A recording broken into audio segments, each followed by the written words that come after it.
Hello friends, welcome to hi fi study changing the way of education.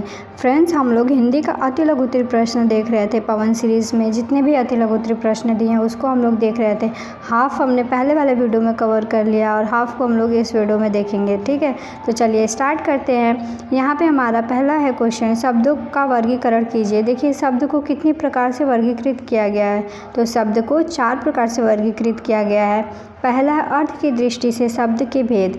देखिए, अर्थ की दृष्टि से शब्द के कौन कौन से भेद है। ठीक है, तो यहाँ पे जो हमारा अर्थ की दृष्टि से शब्द के भेद है, जैसे सार्थक शब्द हो गया, निरर्थक शब्द हो गया, एकार्थी शब्द हो गया, अनेकार्थी शब्द हो गया, ये सब क्या है, हमारे अर्थ की दृष्टि से शब्द के भेद है।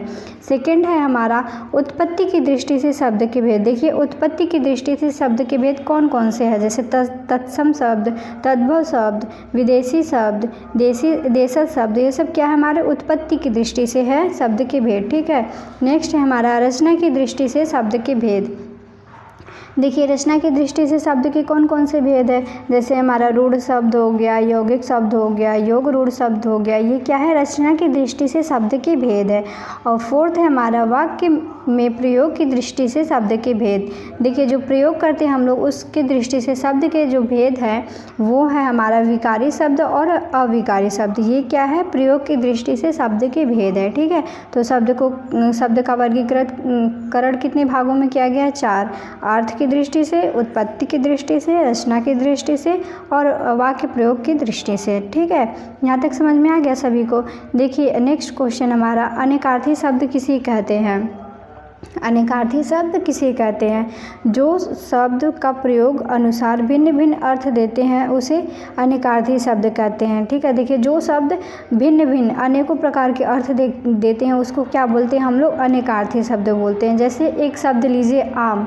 आम क्या है, एक प्रकार का फल है। और जैसे आप लोग बोलते हैं आम आदमी, मतलब साधारण आदमी, तो इसका अर्थ क्या है, भिन्न भिन्न अर्थ दे रहा है ना। तो आम का क्या क्या अर्थ हो सकता है, साधारण, मामूली, एक प्रकार का फल है और विशेष भी हो सकता है। ठीक है, जैसे बोलते अरे ये तो आम है। ठीक है, तो मतलब कि आम एक फल हो गया, एक साधारण आदमी हो गया, और फिर आपका हो गया मामूली या विशेष। ठीक है, तो ये भिन्न भिन्न अर्थ दे रहा है, तो ये क्या हो जाएगा, हमारा अनेकार्थी शब्द हो जाएगा। आप लोग को समझ में आ गया यहाँ तक। नेक्स्ट क्वेश्चन है हमारा, समानार्थी या पर्यायवाची शब्द किसे कहते हैं। देखिए, समानार्थी या पर्यायवाची शब्द किसे कहते हैं, जिन शब्द में अर्थ की समानता होती है उसे समानार्थी शब्द या पर्यायवाची शब्द कहते हैं।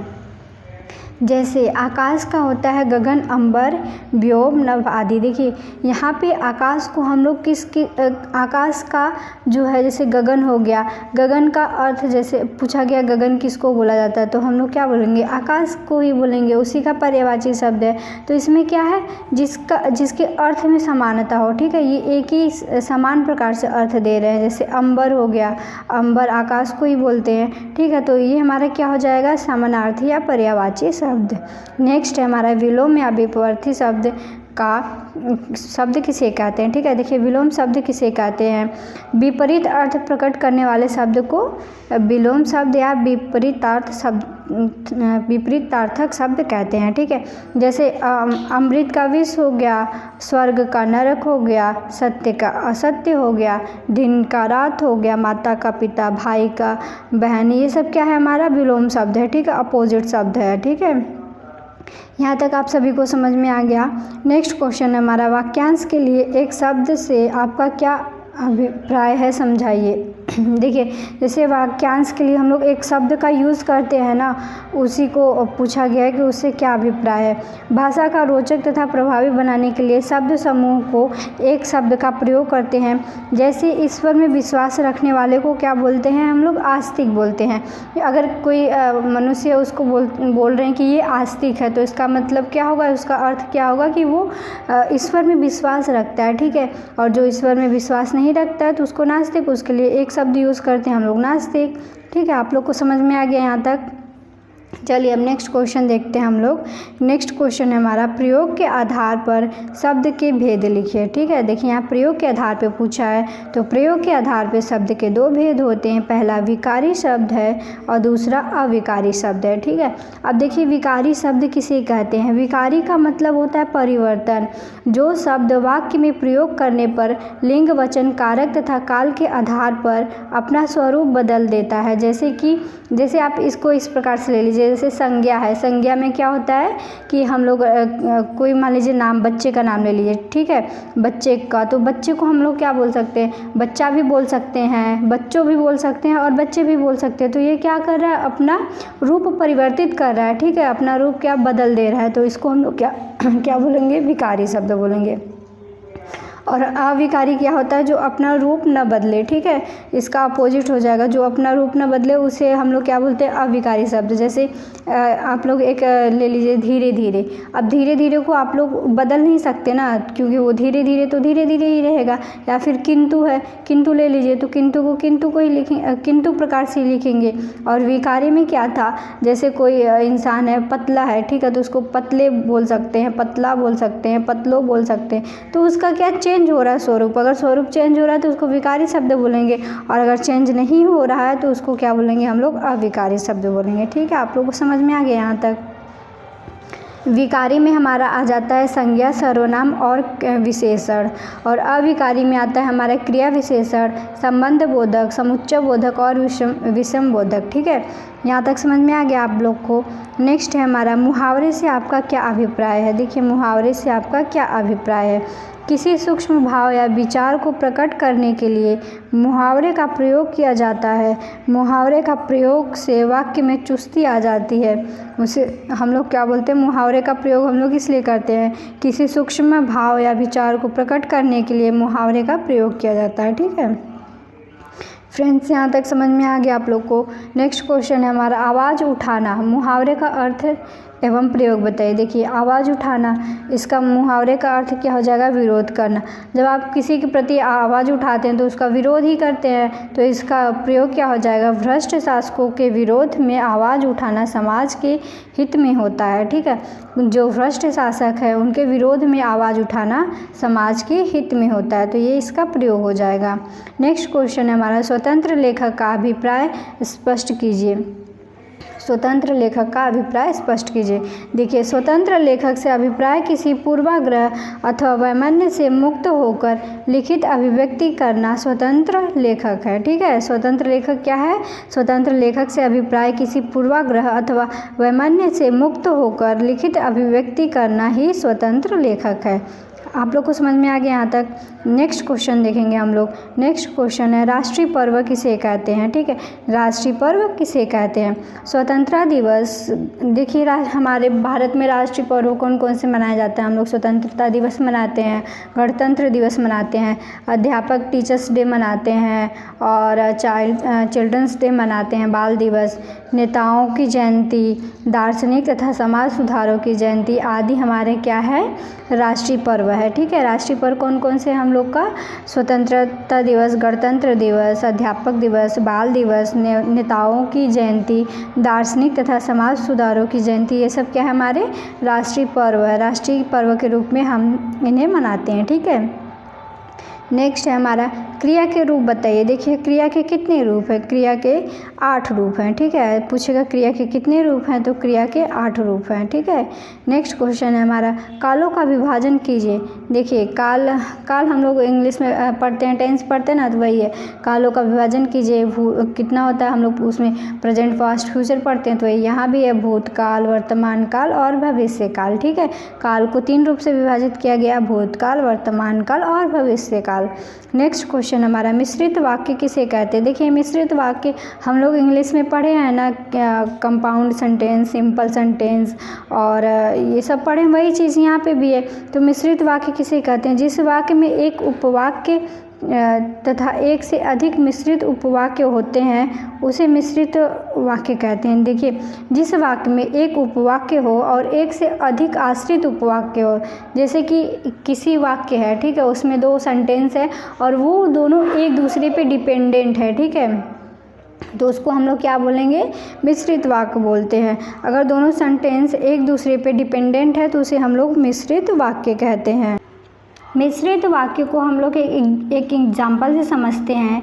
जैसे देखिए, एक एग्जाम्पल से समझते हैं, जैसे तुम्हें जल्दी जाना चाहिए ताकि तुम्हारी ट्रेन न छूटे। ठीक है, यहाँ पे क्या है, तुम्हें जल्दी जाना चाहिए ताकि तुम्हारी ट्रेन न छूटे। ये दोनों वाक्य क्या है, एक दूसरे पे डिपेंड है। तुम्हें जल्दी जाना चाहिए ताकि तुम्हारी ट्रेन न छूटे, ताकि तुम्हारी ट्रेन न छूटे, ये क्या है, ये पहले वाले वाक्य पे डिपेंड है। ठीक है, तो जब कोई एक उपवाक्य तथा एक से अधिक आश्रित उपवाक्य हो, ठीक है, मतलब एक दूसरे पे आश्रित हो, एक दूसरे पे डिपेंडेंट हो, तो उसे क्या बोलेंगे हम लोग, मिश्रित वाक्य कहेंगे। ठीक है, उसे क्या कहेंगे, मिश्रित वाक्य कहेंगे। जिस वाक्य में दो वाक्य हो, उपवाक्य हो और वो दोनों एक दूसरे पे डिपेंडेंट हो, तो उसे हम लोग क्या बोलते हैं, मिश्रित वाक्य कहते हैं। नेक्स्ट क्वेश्चन है हमारा, देशज शब्द का उदाहरण सहित समझाइए। देखिए, देशज शब्द किसे कहते हैं और उसको उदाहरण सहित समझाइए। जो शब्द हिंदी के साथ अन्य बोलियों से आकर व्यवहार तथा प्रचलन में है उसे देशज शब्द कहते हैं, जैसे रेलगाड़ी, मुकुट, हवा आदि। देखिए, जो शब्द अन्य बोलियों से आया है और वो हिंदी के साथ मिल करके उसे हम अपने व्यवहार और प्रचलन में यूज़ करने लगे हैं। ठीक है, जैसे वायु क्या है, इसका शुद्ध नाम है लेकिन हम लोग हवा बोलते हैं, तो इसको क्या हम लोग यूज़ करने लगे हैं किसी ये अन्य बोली को, तो ये क्या हो गया है, हमारा देशज शब्द हो गया। ठीक है, रेलगाड़ी भी है और मुकुट भी है और हवा आदि। ठीक है, ये सब हमारे क्या हैं, देशज शब्द हैं। नेक्स्ट है हमारा, सरल वाक्य को समझाइए। सरल वाक्य, सिंपल सेंटेंस किसे कहते हैं। ठीक है, देखिए, जिस वाक्य में केवल एक ही क्रिया हो, ठीक है, जिस वाक्य में सिर्फ एक क्रिया है उसे सरल वाक्य कहते हैं। जैसे राम स्कूल जाता है, इसमें एक ही क्रिया है, राम क्या कर रहा है, स्कूल जा रहा है, एक ही क्रिया है ना इसमें, तो वो क्या हो जाएगा, हमारा सरल वाक्य हो जाएगा। ठीक है, उसी को हम लोग क्या बोलते हैं, सिंपल सेंटेंस कहते हैं इंग्लिश में। यहाँ तक समझ में आ गया फ्रेंड्स आप लोग को। नेक्स्ट क्वेश्चन है हमारा, समासिक शब्द किसे कहते हैं। देखिए, समासिक शब्द किसे कहते हैं, जिन शब्दों को दो शब्दों के योग से बनाया जाता है उसे समासिक शब्द कहते हैं। जैसे भैंसा गाड़ी, प्रतिफल, सूरजमुखी। देखिए, प्रतिफल में दो शब्द है ना, प्रति एक अलग शब्द है, फल एक अलग शब्द है, दोनों के योग से बना है प्रतिफल, तो इसे हम लोग क्या बोलेंगे, समासिक शब्द बोलेंगे। जैसे सूरजमुखी में सूरज एक अलग शब्द है, मुखी एक अलग शब्द है, दोनों का योग करके हम लोग सूरजमुखी बनाए हैं, तो ये क्या हो जाएगा, हमारा समासिक शब्द हो जाएगा। ठीक है, समासिक शब्द समझ में आ गया सभी को। जब दो शब्दों के योग से जो शब्द बनते हैं उसी को हम लोग क्या बोलते हैं, समासिक शब्द बोलते हैं। नेक्स्ट देखिए है, वाक्य के कितने भेद होते हैं, वाक्य कितने प्रकार का होता है। ठीक है, सेंटेंस कितने प्रकार के होते हैं। हमारा पहला है सामान्य वाक्य, सेकंड है मिश्रित वाक्य और थर्ड है हमारा संयुक्त वाक्य। ठीक है, ये सब क्या है, हमारे वाक्य के प्रकार हैं। सामान्य में क्या था, एक ही क्रिया होता था, जैसे राम स्कूल जाता है तो उसे हम लोग क्या बोलते हैं, सामान्य वाक्य बोलते हैं।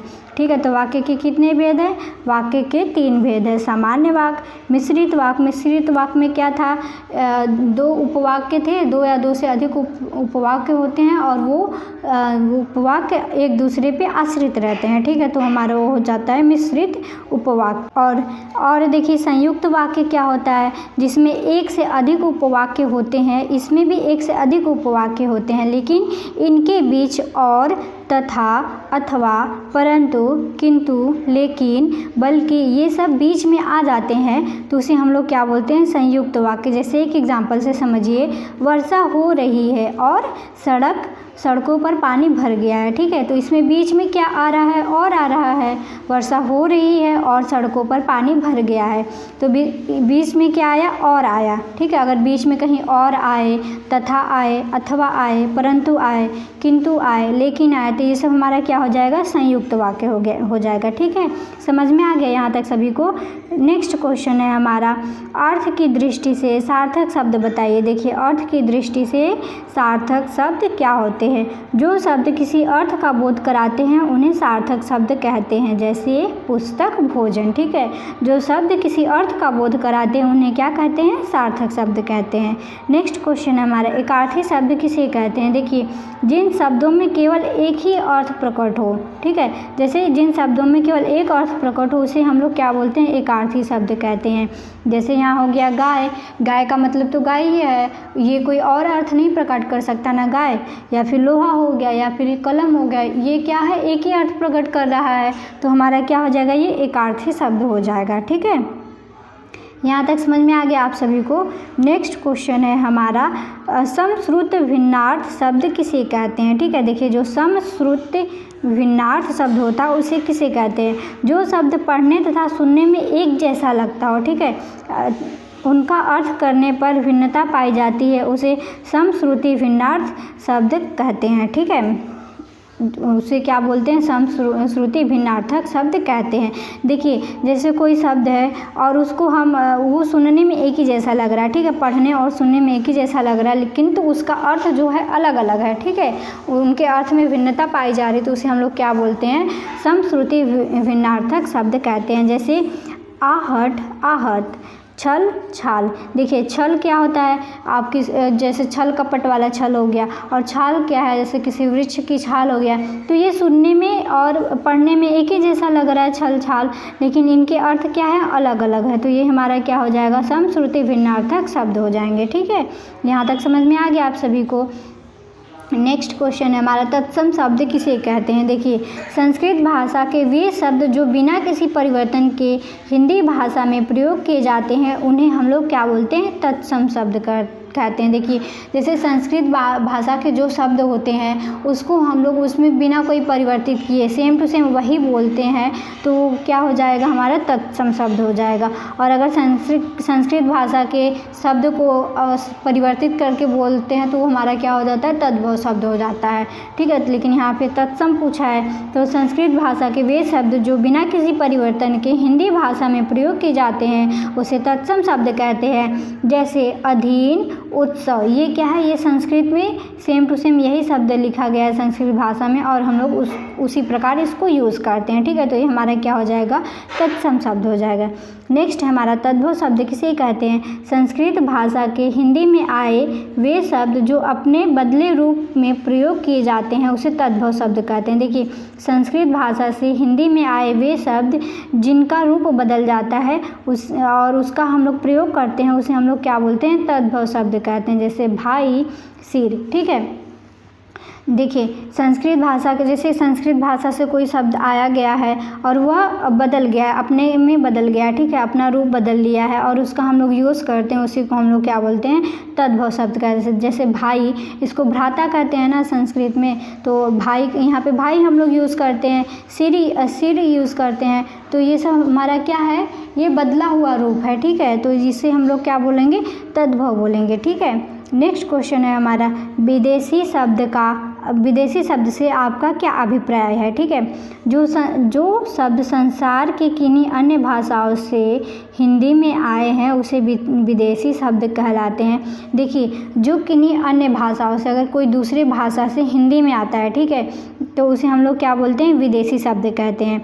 जैसे किताब हो गया, डॉक्टर हो गया, डॉक्टर को हम लोग क्या, इसका चिकित्सक होता है, तो लेकिन हम लोग डॉक्टर वर्ड यूज़ करते हैं, ये किसी अन्य भाषा से आया, किसी इंग्लिश से आया ना, डॉक्टर इंग्लिश में बोलते हैं ना, मतलब डॉक्टर इंग्लिश से आया तो अन्य भाषा से हिंदी में आया है, जो हम लोग डॉक्टर का यूज़ करते हैं, हिंदी इसका चिकित्सक होगा, तो ये क्या है, हम लोग किसी अन्य भाषा से इसको लिए हैं और इसको हम अपने लाइफ में ऐसे यूज़ करते हैं, तो ये क्या हो जाएगा, हमारा विदेशी शब्द हो गया। जैसे किताब हो गया, डॉक्टर हो गया, मोटर हो गया, आदमी हो गया, बहादुर आदि, ठीक है, ये सब हमारे क्या है, विदेशी शब्द है। नेक्स्ट है हमारा, रचना की दृष्टि से रूढ़ शब्द को समझाइए। देखिए रचना की दृष्टि से रूढ़ शब्द को समझाइए। जो शब्द किसी अन्य शब्द के योग रूढ़ से नहीं बनते अपितु परंपरा से किसी विशेष अर्थ से प्रयुक्त होते हैं वह रूढ़ शब्द कहलाते हैं।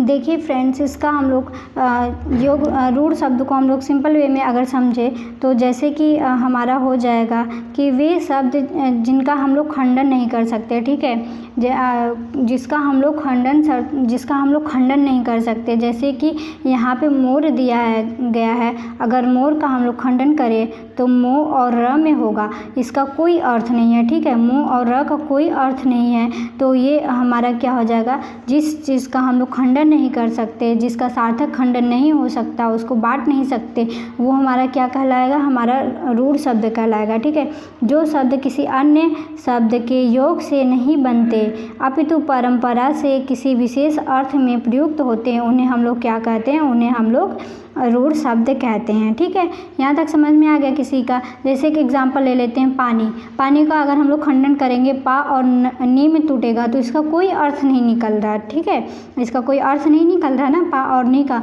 तो ये हमारे क्या कहलाएंगे, रूढ़ शब्द, जिसका हम लोग खंडन नहीं कर सकते और जो किसी शब्द की योग से न बना हो। ठीक है, उसे हम लोग क्या बोलते हैं, रूढ़ शब्द कहते हैं। नेक्स्ट है हमारा यौगिक शब्द किसे कहते हैं। देखिए, यौगिक शब्द किसे कहते हैं, जो शब्द अन्य शब्दों के योग से बना होता है। ठीक है, देखिए ये किसी अन्य शब्द के योग से बना होता है, उसे यौगिक शब्द कहते हैं। जैसे कि आप लोग पाठशाला ले लीजिए। ठीक है, पाठ एक अलग शब्द है, शाला एक अलग शब्द है, दोनों को अगर हम लोग जोड़ देते हैं तो वो बन जाता है पाठशाला। ठीक है, पाठशाला बन जाता है, तो लेकिन दोनों का अर्थ अलग अलग है, हम लोग इसका खंडन कर सकते हैं, यह तो हमारा क्या कहलाता है, यौगिक शब्द कहलाता है। ठीक है, यौगिक शब्द क्या होता है, दो शब्दों के योग से बनता है और इसका खंडन पॉसिबल है। जैसे सेनापति का हम लोग खंडन करेंगे तो सेना होगा और पति होगा। ठीक है, तो ये क्या है, एक अलग अलग अर्थ दे रहा है, सेना होता है एक और एक पति होता है, और दोनों को जोड़ दिए तो क्या बन गया, हमारा सेनापति बन गया। तो ये हमारा क्या है, यौगिक शब्द है। ठीक है, जो दो शब्दों के योग से बनता है उसे यौगिक शब्द कहते हैं और यौगिक शब्द का खंडन कर सकते हैं। नेक्स्ट क्वेश्चन है हमारा, विस्मयादिबोधक शब्द किसे कहते हैं, विस्मयादिबोधक शब्द किसे कहते हैं। देखिए, इसका हम लोग चिन्ह क्या होता है, ये होता है चिन्ह इसका। ठीक है, इसका चिन्ह क्या होता है, ये होता है। और जैसे कि इसमें कौन कौन से शब्द का यूज़ करते हैं, हो गया हाय, हो गया आहा, ओह, छी, ये सब क्या है, हमारा विस्मयादिबोधक शब्द है। ठीक है, और इसका चिन्ह पूछेगा तो इसका चिन्ह इस प्रकार होता है। ठीक है, यहाँ तक समझ में आ गया सभी को। आई होप आप लोग को चीज़ें समझ में आ रही हो, अगर आ रही है तो प्लीज़ वीडियो को लाइक कीजिएगा। नेक्स्ट क्वेश्चन है हमारा, निम्नलिखित तद्भव शब्द के तत्सम और तद्भव शब्द बनाइए। ठीक है, तद्भव शब्द से तत्सम शब्द बनाइए। देखिए, तद्भव शब्द क्या है, हमारा भाई। ठीक है, इसका तत्सम शब्द क्या हो जाएगा, भ्राता। देखिए, तत्सम शब्द क्या है, संस्कृत का वो शब्द है जिसको हम लोग हिंदी भाषा में यूज़ करते हैं, और तद्भव शब्द क्या है, उसको बदल कर यूज़ करते हैं। जैसे भ्राता को हम लोग भाई बोलते हैं, और सिर का तत्सम क्या हो जाएगा, सिर हो जाएगा। ठीक है, बहू का तत्सम शब्द क्या हो जाएगा, बधू हो जाएगा। ठीक है, तो ये तद्भव का तत्सम शब्द है हमारा। ठीक है, आप लोग को समझ में आ गया यहाँ तक। देखिए, नेक्स्ट क्वेश्चन है हमारा कि निम्नलिखित वाक्यांश के लिए एक शब्द बनाइए। ठीक है, निम्नलिखित वाक्यांश के लिए एक शब्द बनाइए जिसका कोई शत्रु ना हो। जिसका कोई शत्रु ना हो उसको क्या बोलते हैं हम लोग, आजाद शत्रु बोलते हैं। ठीक है, जिसका कोई शत्रु ना हो उसे क्या बोलेंगे, आजाद शत्रु बोलेंगे। सेकंड है हमारा, न करने योग्य, जो कार्य न करने योग्य हो उससे क्या कहेंगे, न करने योग्य कार्य को अकरणीय कहेंगे। ठीक है, न करने योग्य कार्य को क्या कहेंगे, अकरणीय कहेंगे।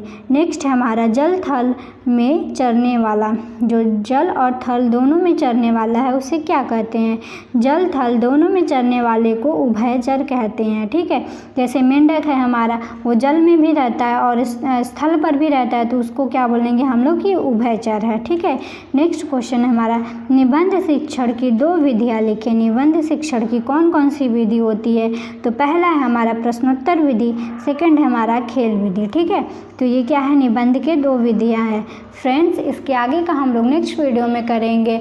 आई होप आप लोग को वीडियो अच्छा लगा हो। अगर अच्छा लगा हो तो लाइक कीजिएगा और वीडियो को ज़्यादा से ज़्यादा शेयर कीजिएगा, चैनल को सब्सक्राइब कीजिएगा। मिलते हैं नेक्स्ट वीडियो में, तब तक के लिए टेक केयर। आप लोग अपना ख्याल रखिएगा और अपने एग्ज़ाम की तैयारी अच्छे से कीजिए, बहुत अच्छे से कीजिए ताकि आपका अच्छा मार्क्स आए।